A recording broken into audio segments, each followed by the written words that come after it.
Are you ready to live with a robot?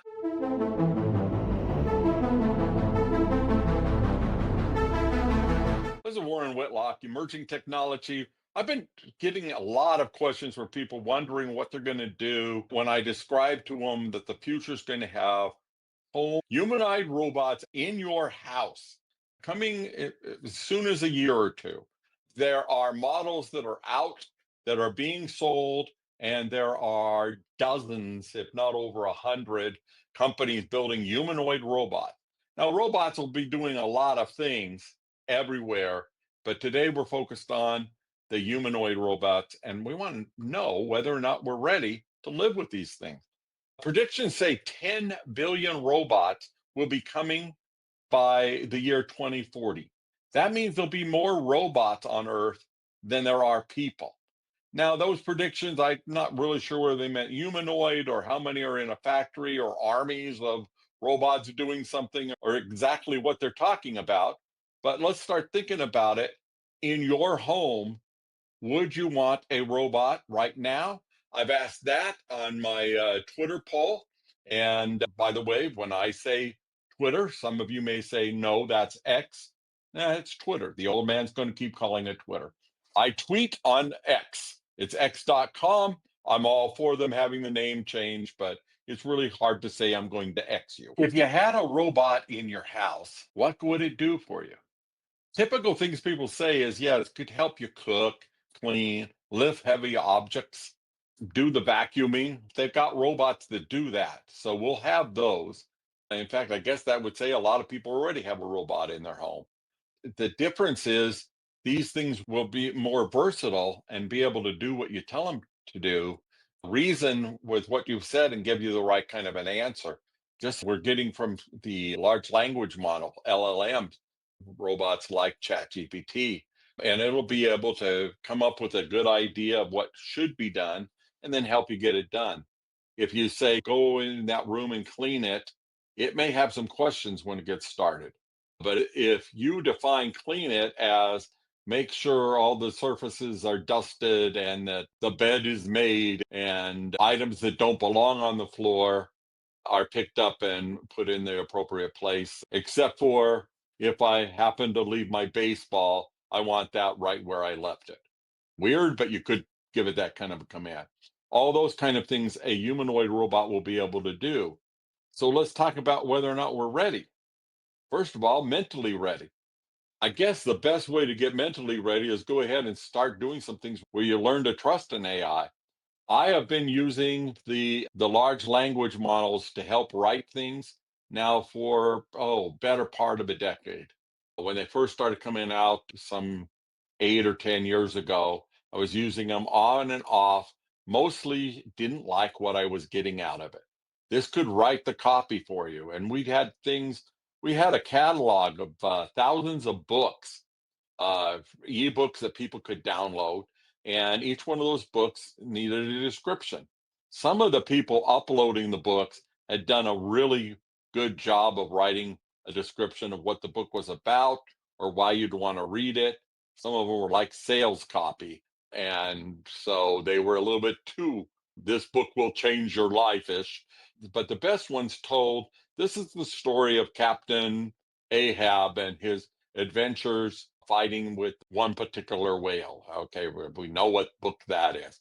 What we wanted was an AI that would go out and read the book and then come back with a description. We had that set up and able to run with the human component going to cost us $1 for a book, and we had tens of thousands. So we decided not to do that because the human alone would cost us more than we could see make it worthwhile to do it. Then we found out where it was very little humans because we had a certain feed of what was in the books, and we got a little bit closer. So it's something we worked on for a while, but only when the chat GPT and competitors, X.AI, and which one I'm really liking right now, Claude.AI, which I thoroughly enjoy having a conversation with. But I don't expect these AIs to be able to just take over and do things, but that's coming. The agent technology. I saw a demo just yesterday, something coming from the open AI people, ChatGPT, and I think it's going to be called operator.openai.com, I think is the URL. And something like that, it'll probably change. It'll probably just be available wherever you get ChatGPT. And it's rolling out for their professional accounts for the people who write programs and use lots and lots of data. And so it could be weeks or months. Maybe by the time you hear this, that it will be available to everybody.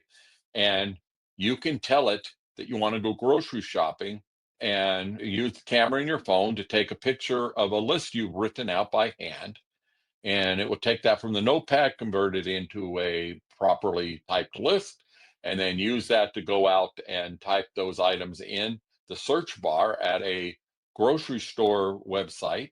And in the demonstration, it didn't actually ship the product, but it did everything up to the point of here's what you're buying, click here. So I buy groceries online. I know it takes probably 4 or 5 times as long as what the agent was able to do. And I'm constantly amazed that we do our grocery shopping in a few minutes.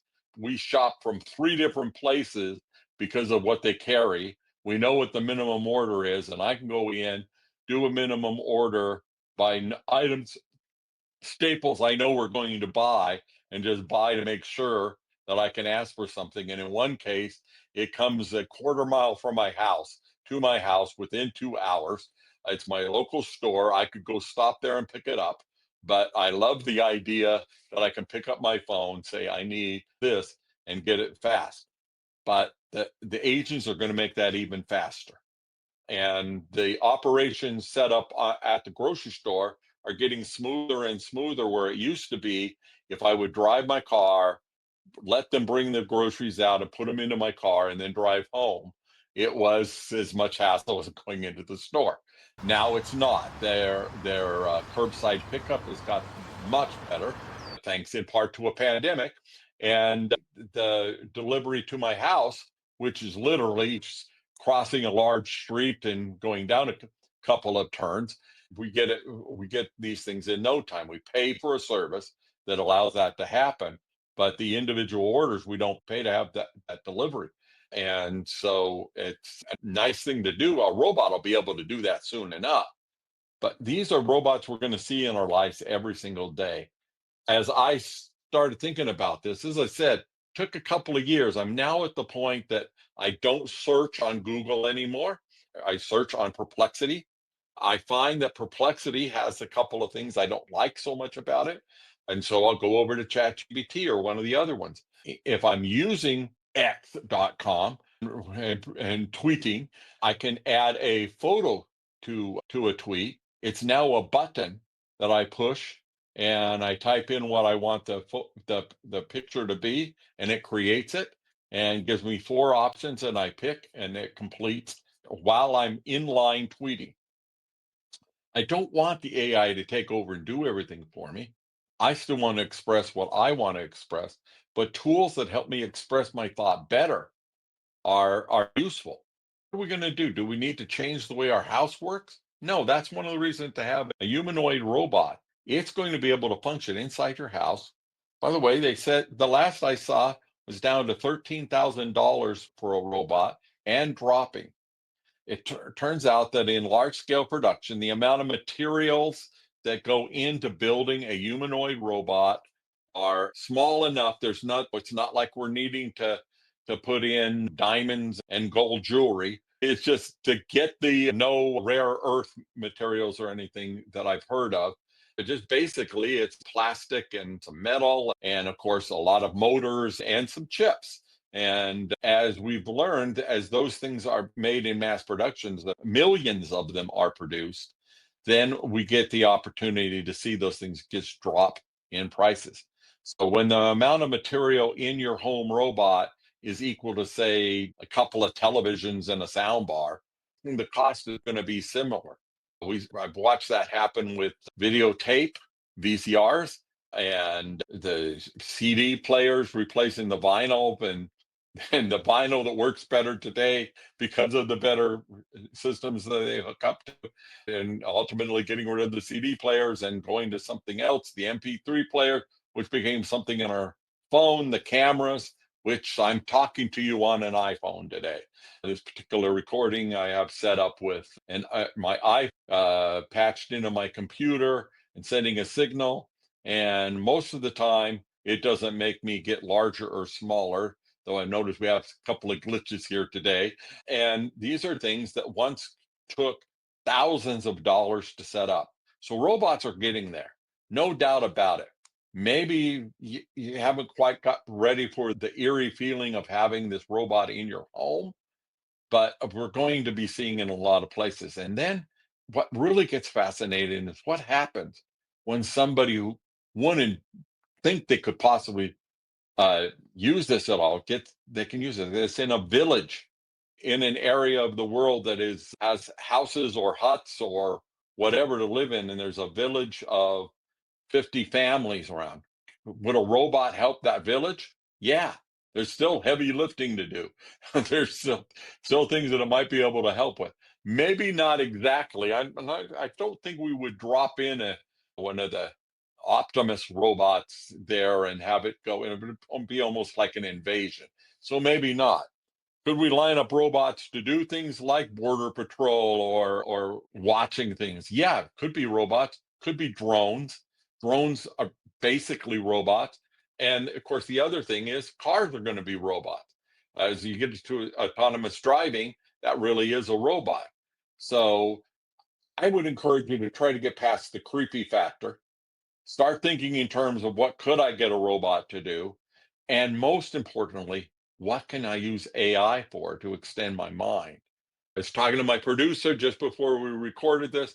We figure that quite easily a year from now, we'll be able to do 3 times as many podcasts in the same amount of time.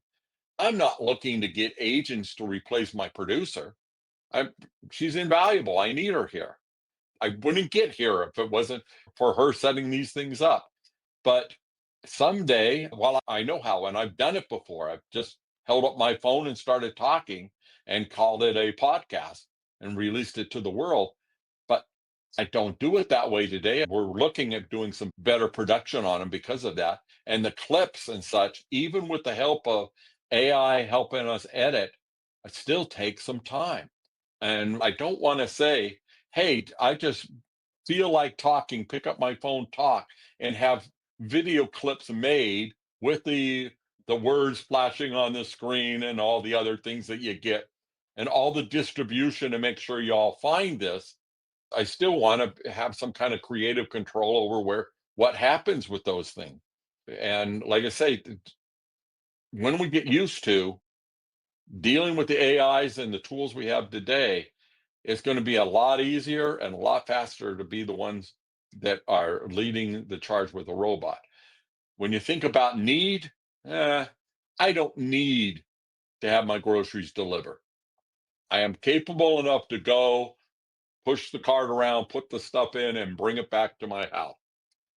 But why would I do that? I have another way to do it. I don't like going to the grocery store, and I don't have to anymore. So when you think about the tasks that are drudgery, for some people that's laundry. For some people that's cooking. They hate cooking. Other people say I want to cook. Well, maybe you get a robot assistant.